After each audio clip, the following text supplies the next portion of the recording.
شما حركفوني هردفتوتا يوتيوب شانل خينيا هندو خيزن وكم نجا فيا خيسني سنجا أرانتنا جودي دكتور خينيا دكتور أبي أحمد نور التوجه جرومي تقرأ سنيو ديزا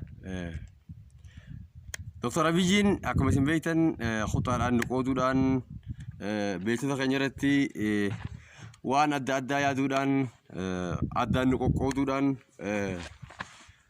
خنمي رجرو أرجعوا سال اللاجئين تكو وان نأجا إفسي تكان سنيما لغاري بدبشوا رافن زيرو أمان تراخنتي أمني جماعتي في أمني نانو برا أكا أمتا تيجري في أكا أمتا رمو والله لو جلك بنجرا مالي جنان قود داغرتي دكتور أبيجين أدنو قود راخن كأي أما الله يخنا صاحب جماعة كو جرا صاحب مش جماعة كو خدران أكلبو والفرد ترى أكلبو تيجرتي والجالك ترى خا وجين دلقو ترى خا وجين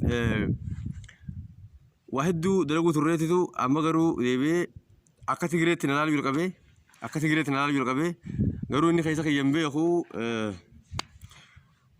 أني أورومو كل كان تيس دو وان غريب نتفكرني فكهندرا جولين جما نورا قرفتي جولين جرينجو بيا خيسا سكماسين بيتن أو سوشيال ميديا راي سكماسين بيتن واحد دو ديا مجرا سهوندا كجالو غرو سايمن هي خامان تنا وجين أسجر رخون كفين برد فورا منساخونو هدو تكا غراغرمان أمة جما تفي أمة براي دو أكجرتو أغرسي غريجو أمة جما أمة أوروموتي أورومو كلودا كلو سني سمة أوروموتي أورومو كلودا هاجبرون فتمان gaafa san keessatti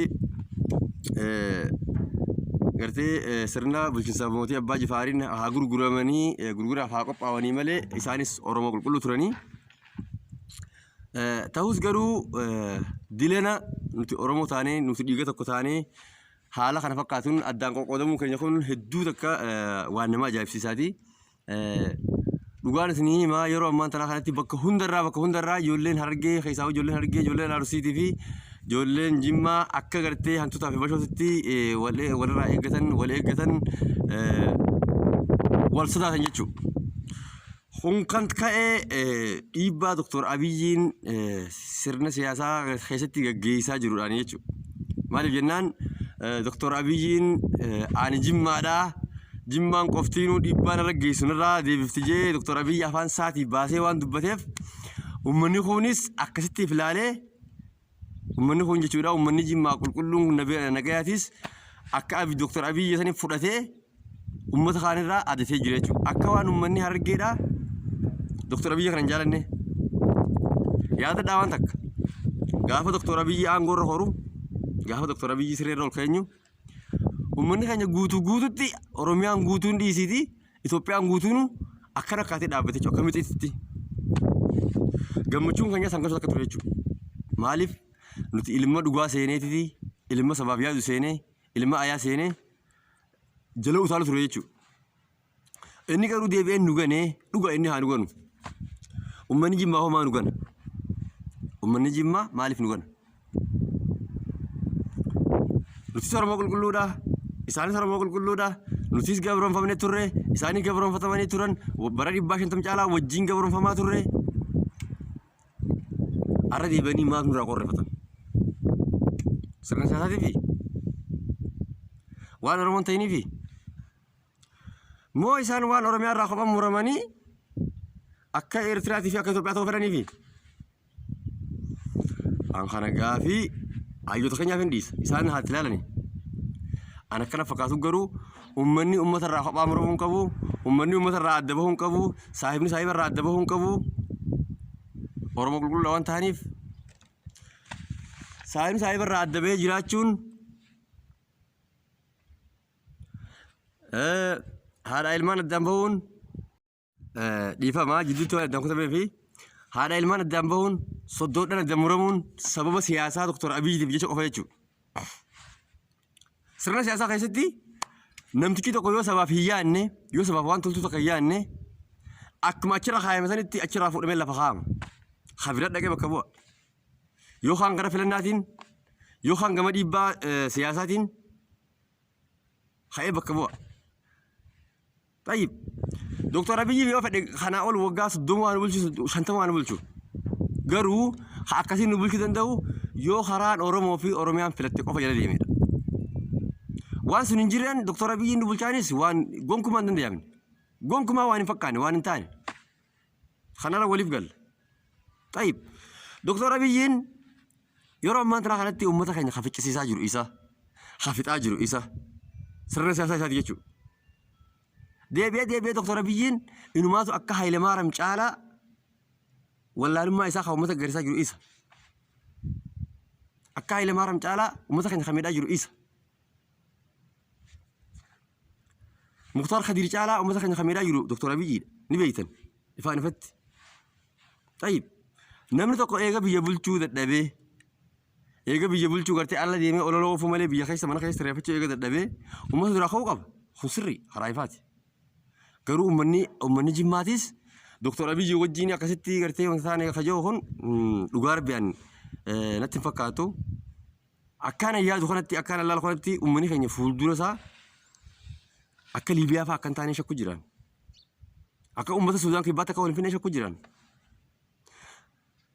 أكا أمة يمني تكا قرتي موتما أفرين بلا شكو جيران بيجتين خيست بيجتين أوروميانيس إثيوبيانيس hanga ammatti shoororkaan akka agartee gurguddoon akka addunyaa sun seentee hin mul'anne garuu fuuldurii shakkii fidee jira. Dhugaa rabbi hedduutu akkana sodaachisee jiran biyya keenya keessatti. Jooharii karaa sirrii jiraadhaa miti. Joohariis karaa sirrii jiraachuu dhufuu danda'a. Anta isaanii xiinxalaa siyaasaatii miti.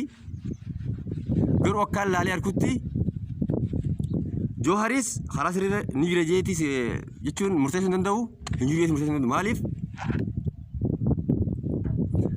duraaniitu namicha kana kachira kaayee isa faadha Johaar faadha qabsoo uummata Oromootii wajjin godheen uummata Oromoo kana keessaa mataa ta'ee ol bahee qeerroo fi jala hiriirsee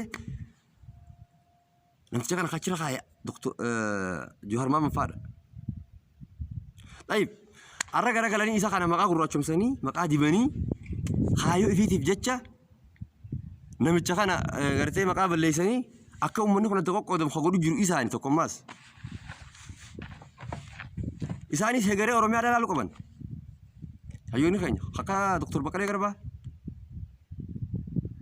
akka Mararaa Guddinaa isaan akkitti hedduu jira Oromoon hedduu qabdi kumaatamaan qabdi itti ilaaluu qabdan hegeree Oromiyaa ilaaluu qabdan.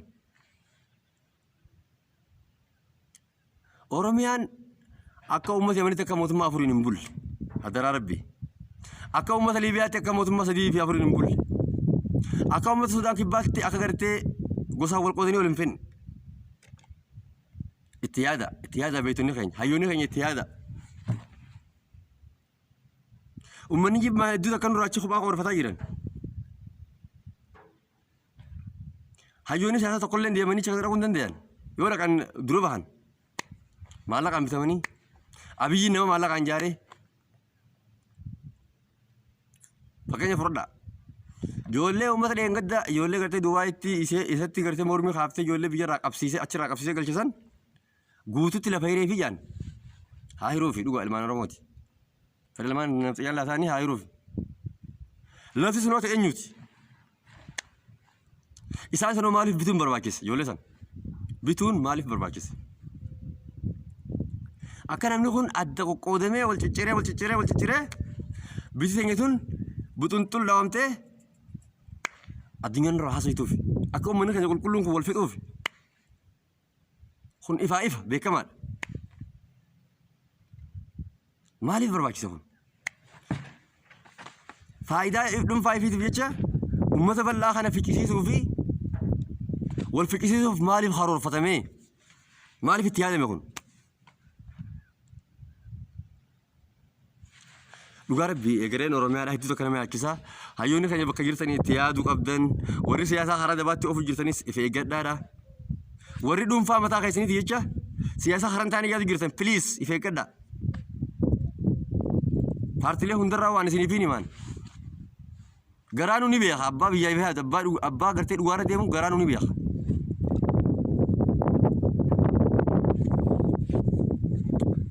Kanaaf hedduu takka nama ajaa'ibsiiftan, hedduu takka nama gaddisiiftan. Dhugaa rabbi namni biyya Ameerikaa biyya guddoo sanarraa ka'ee osoo maallaqa guddaa osoo doolaaraan fayyadamu deebi'ee maallaqa qarshii Itoophiyaatiin bitamee biyya keessa deebi'ee haayoo ofiitiif jecha uummata kan jeequ jira namni keenya. Kun maaliif barbaachisa? Osoo bultii bareedduu qabu, osoo biddeena bareedaa biyya alaatii qabu, qarshii Itoophiyaa qarshiin jira tanaan bitamee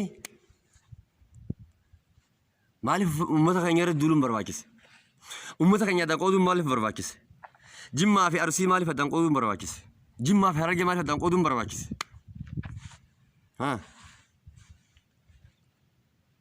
Itti yaada xiqqoo xiqqoo itti yaada. Hedduu takka dhugaa rabbii nama ajaa'ibsiisa. Uummanni keenya akka kutaadhaan wal qoodee, kutaadhaan walirra bobbahee, walirra duulee, amantiidhaan walirra duulee akka wal fixu barbaadu jirtan dhibbaa dhibbatti. Isinii gaa hooqee nu keessaa fidee kana yoon dubbatame seenaa nu gaafatti hanqa kana waan nu keessa jira dubbanneetuma addunyaa irraa haqamnu saqamna. Bukkitti haqamnu hin jirtu nuti kunoo asii suudii keessa gabroonfatamu jirra duraan nuti gabrummaa ni barree. Maaliif abbootii keenya asirraayii cunqursaa dhufanii arraas gabrummaan nurraa achi hin deemne deengedda waggaa lama dura hedduu tokko gammannee turre. Namtichi kun Oromoodhaaf bu'aa ni buusa, Oromoo ni fayyada jenneeti itti yaadnee turre. Har'a garuu kun hin taane. Kun hin taane. Kanaan faallaatu ta'e. Kanaan faallaatu ta'e jechuudha. Gaaffiin uummata Oromoo ni deebite jennee turre.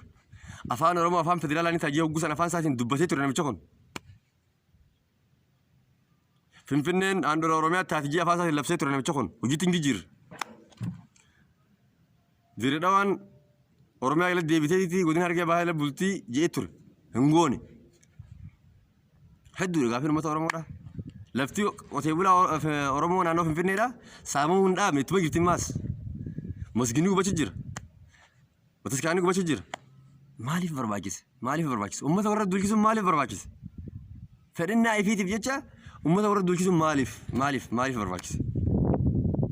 Hedduu tokko nama dhibaa Filiis Oromootii itti yaadaadha. Hayyoonni keenya keessaa bakka jirtanirraa karaa haqaarra deebi'aadha. Akka duraanii sanitti uummata Oromootiif tola yaaduu eegalaadha. Dhuunfaan deemuun isin barbaachisu, gama goruu isin barbaachisu, tokkummaa qabatanii wal dhaga'uu isin barbaachisa. Tokkummaa qabatanii wal dhaga'uu yoo hin jiraanne Filiis uummanni keenya akka uummata Suudaan, akka uummata Liibiyaadha, akka uummata Yaman, akka gartee kutaa fi amantii walirra bobba'ee waliin finneen shakkii qaba. Filiis Oromootii ife eeggadhaa. Toltuu yaada malee hamtuu yaadurraa ife eeggadhaa Filiis Oromootii. Dhugaan isinii himaan hedduu takka. Dubbiin Oromoo nama gaddisiifti. Biyya abbaa keenyaati. Biyya akaakalee keenyaati. Biyya abaabilee keenyaati. Bakka irraa dheeyinu hin qabnu. Garuu isin takka ittiin qabnummaan irraa jeeqamti. Hayyoonni keenya maaliif dararaman? Artistoonni keenya maaliif dararaman? Abbootiin amantaa maatiin qaban? Maa hidhaman? Maa tumaman? Miskiinii uumaan beeyne maatiin qaban?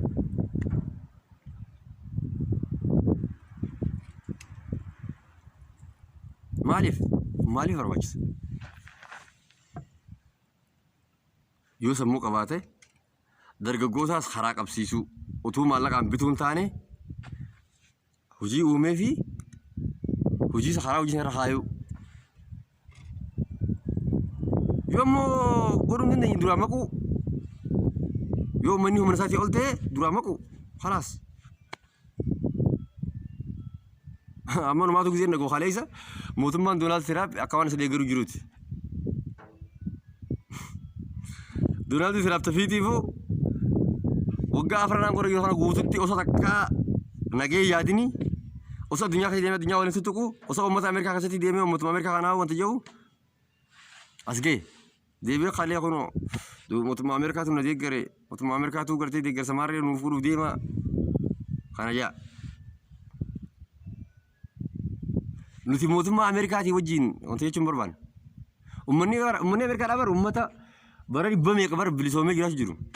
Duratti illee gabroonfaman garuu waggaa meeqaas isaan uummata bilisoomee bilisummaa ifiitiin firii ta'ee jireenya bareedaa keessa Jiraatu jiru.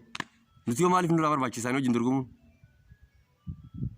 Nuti bar irra caalaan keenya bar 0% jala jirraa bar hiyyummaadhaanis. Qabeenya kan walirratti hin duultan kana yoo hawaasaa hin gargaartanoo yoo miskiinaan gargaartanoo please itti yaadaa kaawwan akkanaatan.